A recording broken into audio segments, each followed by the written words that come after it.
might run out of battery. Well, I've got my fucking thing. Oh, Joe, this is chaotic. It looks chaotic. Rough and ready, mate. Raw. Rough and ready while you're doing that. Hello, everybody, and welcome back to this Move, Sweat and Suffer podcast with co-founders, the incredible Lee Hazard from Strong and Conditioned and myself, Joe Hortai. We're pleased to be back here with you again for another quick catch-up. We've actually been ready for about 45 minutes, but my good friend, my dear friend Lee has had a few issues, technical issues, which we seem to have every now and then. And so we have now left with about 10, 15 minutes before 10 Stretch joins us as our special guest today. But brother, good to see you, man. How are you? Good to see you. Very stressed trying to get this podcast set up, mate. This podcast lifestyle is non-stop. I reckon, and I love the your phone. So just be warned, everybody. Lee's phone battery might run out as well. So he may end up departing us during this and or during 10 Stretch's interview. Hey, that's probably a good thing because I can see the 10 Stretch fucking interview being chaotic, mate. But we had another two mad Scotsmen on the podcast. Oh, that's that, talking. Yeah. Well, you guys will be able to understand each other. But you won't, so neither will like everybody that tunes in. Yeah, that's right. I'll just make stuff up. Anyway, hey, I wanted to there's a couple of things that I need to speak with you about quickly before we talk about some of the other stuff. But I had a contact. First things first. I've just been hectic, mate. So this is coming on its way to you. Right. Okay. Brilliant. Can't wait. I'll put that in the post tomorrow, actually Monday, and then I've got the black one for Moses Cuevas. So thanks for sending through the address. That will come. But just on the back of that, I had a guy here in NZ, Jason, and his surname starts with the letter S. He offered to chip in to buy the jumper, not your one, by the way. He offered to chip in for Moses Cuevas jumper. He didn't want to help buy your one. No, your one was a on-the-spot decision, which I decided. But I thought that was really cool. He's somebody that follows the community, and he's got a question for you, which I want to ask straight on the back of this. But I thought that was really nice of him. I really appreciated that. I didn't take him up on the offer, though, so I really brought those, and then I'll post those out. But his question for you is that you're another person that he follows, and his question in here is to do with his fitness, and he feels like he's reached a little bit of a plateau. And so he says here, wondering whether you could ask Lee a question from me, maybe even a catch-up podcast so others can hear what he says. It is that in a recent video, so I don't know which video it was, otherwise I would have gone to have a look. He said in a recent video that you shared about the value of burpees, he said something like you can slow it down and keep your heart rate in the 130 to 150 range and build a cardio base. Yeah. He then said something about lifting it above that range and you get something else. I couldn't catch exactly what he said. But he's just, the reason that he's asking, just a bit more information for you before I let you go on and speak about it, is that he feels like he's in a bit of a prolonged plateau for him personally, and he can't work out how to move forward. He's 50 or 51 years of age, but he's smashing and hammering away. He plugs away 10 minutes, 10 per minute. The best I've done is 110 minutes, long way short of where he'd like to be. He speeds it up. If I speed it up to 15 per minute, I'd be lucky to do 30 because I'm guessing he gasses. He does a couple of Navy SEALs multiple workouts every week, definitely stronger than he was from having started the burpees. But yeah, he's just after maybe your tips that you could help. He says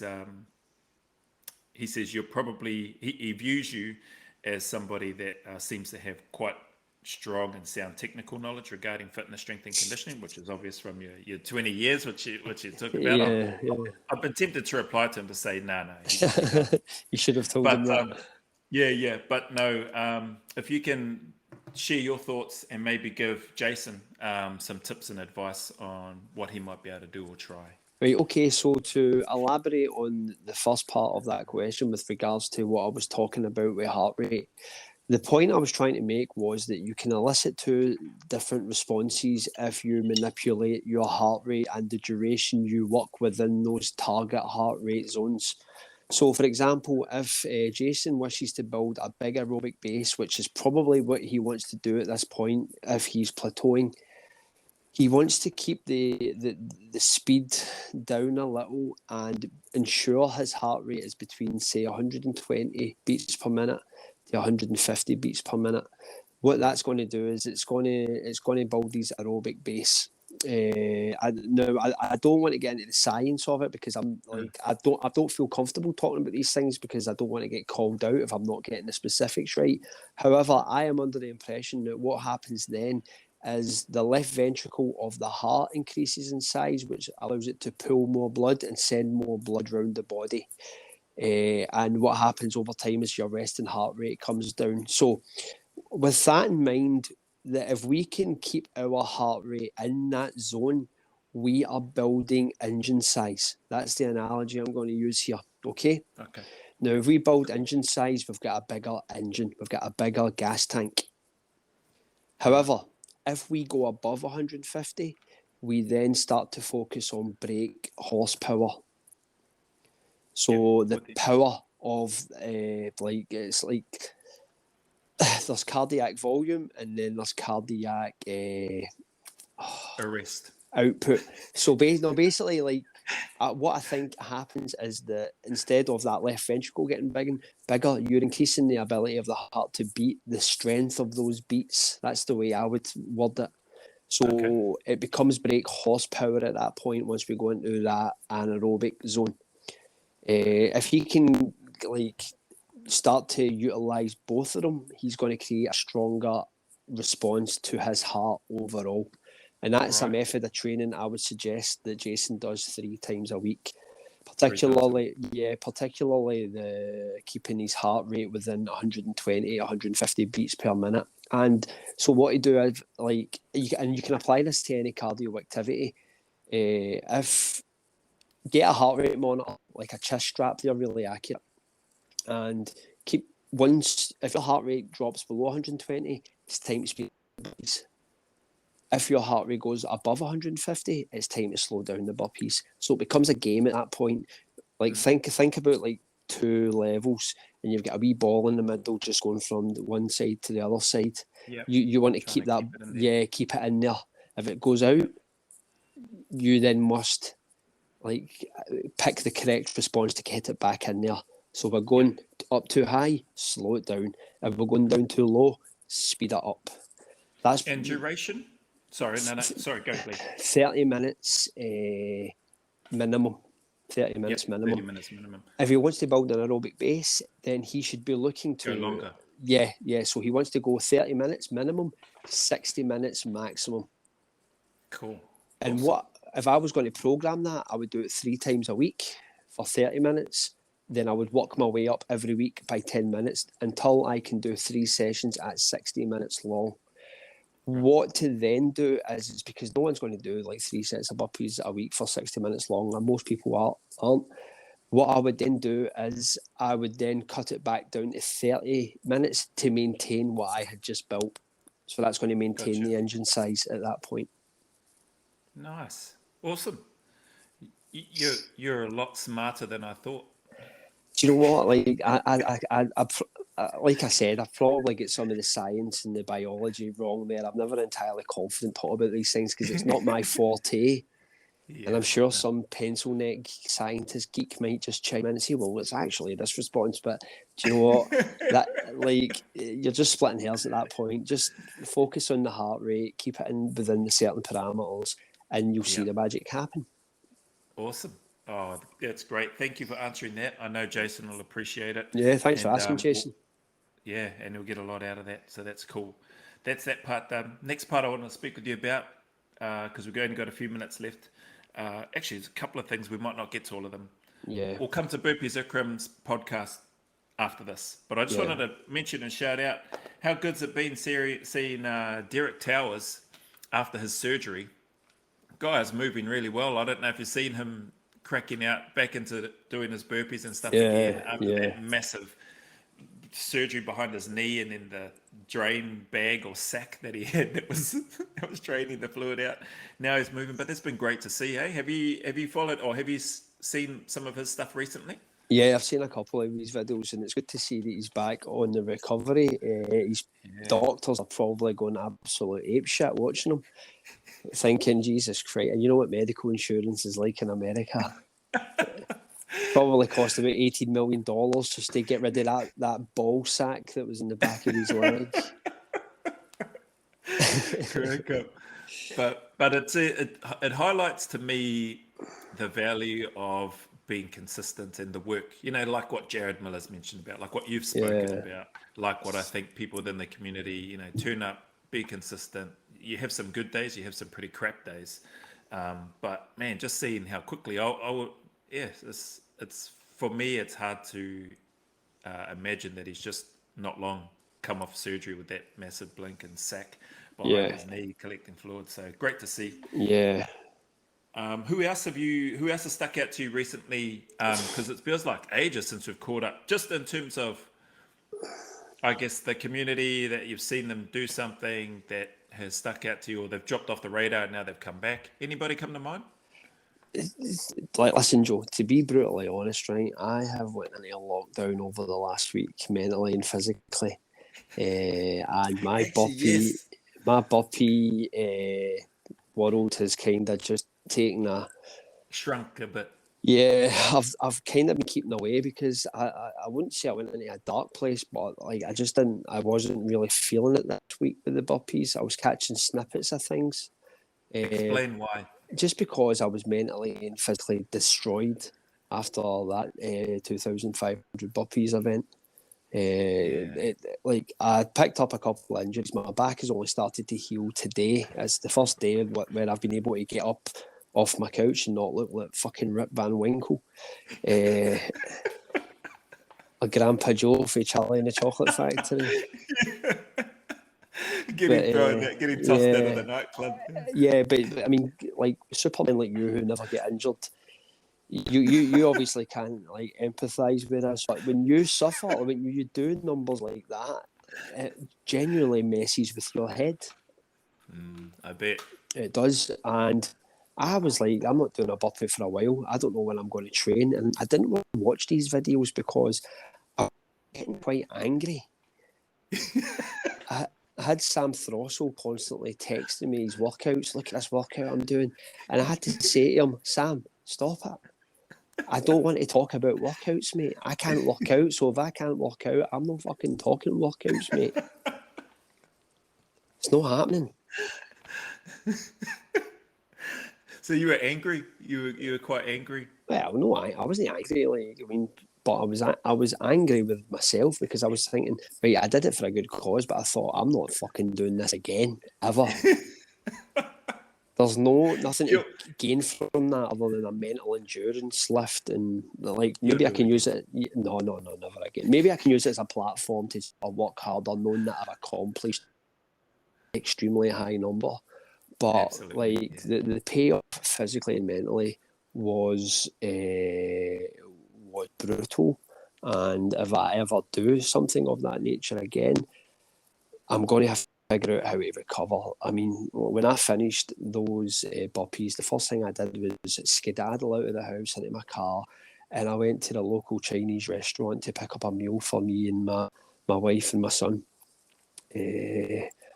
So I'm in a car driving, like, with my joints feel like they're about to explode, but I could have ate that whole Chinese shop. And can I ask, can you share with us what you got? What did you order? What did you eat? What was Lee Hazard's strongly conditions post recovery 2,500 meal? Well, somebody in my work today commented on it, and they were like, because I'm on a forum and I told everyone I was going to get a Chinese, and he was like, I bet you just get like half a mushroom and a bit of broccoli. And I was like, you joking, mate? I get like a big bucket of fried rice, I get salt and chili chicken, and I get salt and chili chips, and a big bottle of Iron Brew, and a couple of cakes as well. And I disgraced myself. And you know what? It was brilliant. It was great. Harry Potter was on the telly. Brilliant. And then I woke up the next day and I was almost paralysed for the eyes down. That might have only just possibly been replaced. Half the calories maybe burnt. No. I think I destroyed that workout. That workout's calorie burn was completely destroyed by like annihilated after that. Yeah, by the salt and chili chips alone. Oh man, yeah, that was incredible actually because we had a.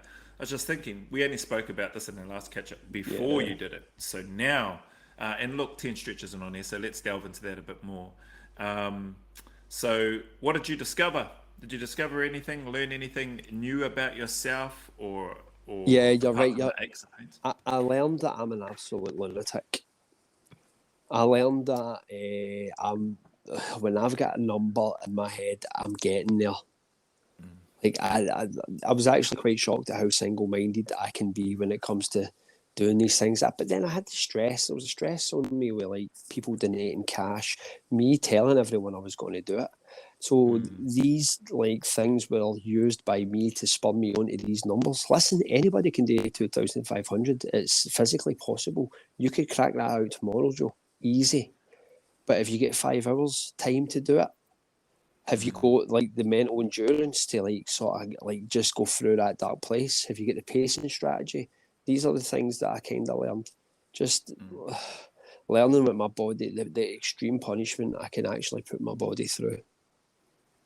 Amazing. That's so good to hear because it just resonates with so many different things like those endurance athletes that do these 100-mile treks and they put themselves through the ringer, triathletes, people within this community, power lifters, weightlifters, whatever, Olympic lifters. There's a lot of, I guess, similarities to a degree in terms of mindset. And that's what I Yeah, like what you're speaking about here in terms of that mindset. Yeah, the other aspects, the technical or maybe tactical aspects of it, the pacing strategy, all this, when am I going to take breaks and rests and how long for and how am I going to stay hydrated and fueled and energy consumption, all that sort of stuff might be parts in there. yeah, But I like the mindset and yeah. the growth that sounds like that you've achieved. I think it was always there with you because we've seen that when I've followed you for a while now.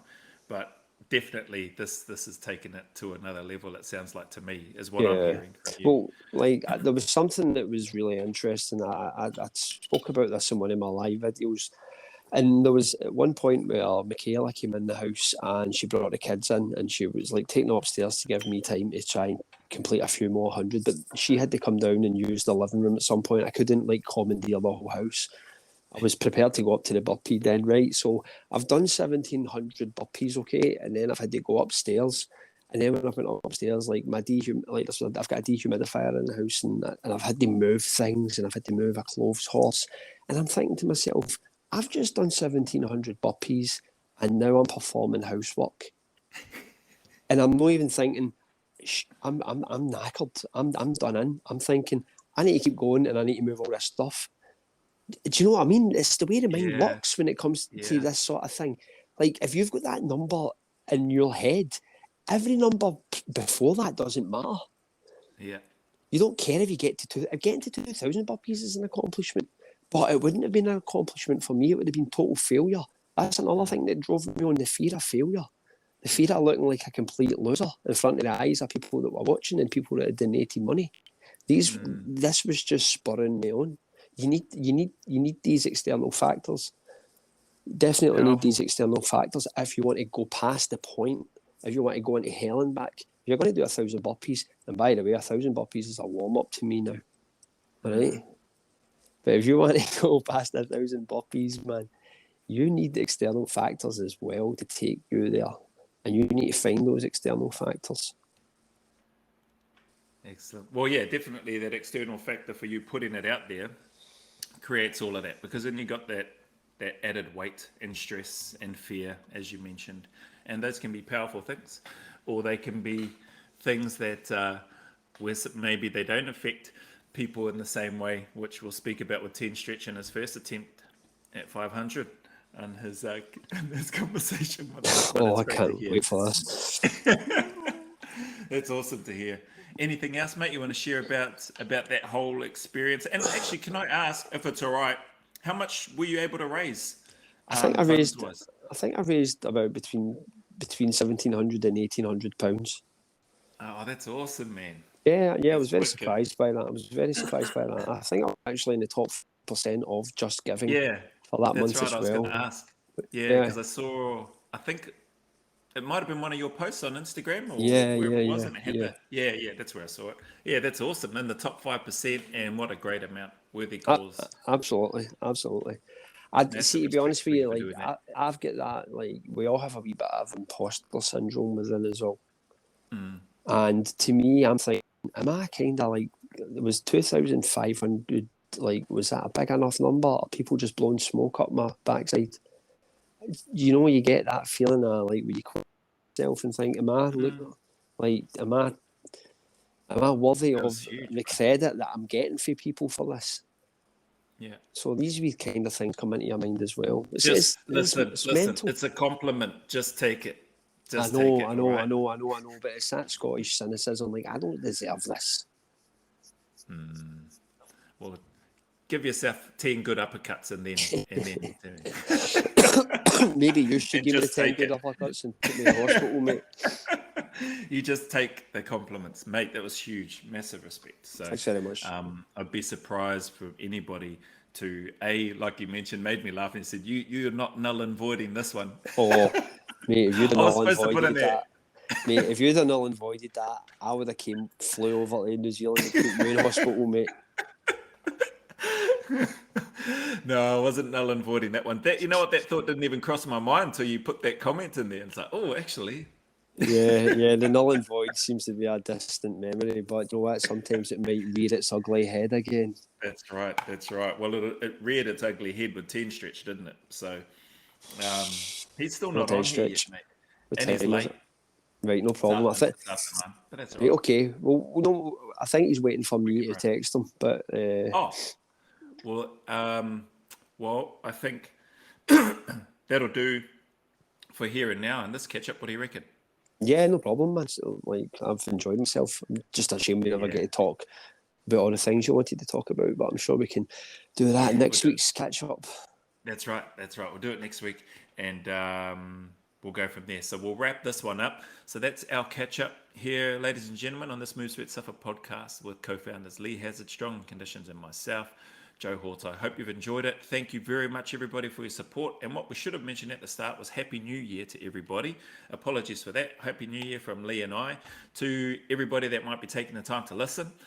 We hope you've enjoyed. We appreciate the support from last year, and we look forward to having your support and insights and comments going forward into 2022. Have an awesome one. Take care, and we'll speak soon.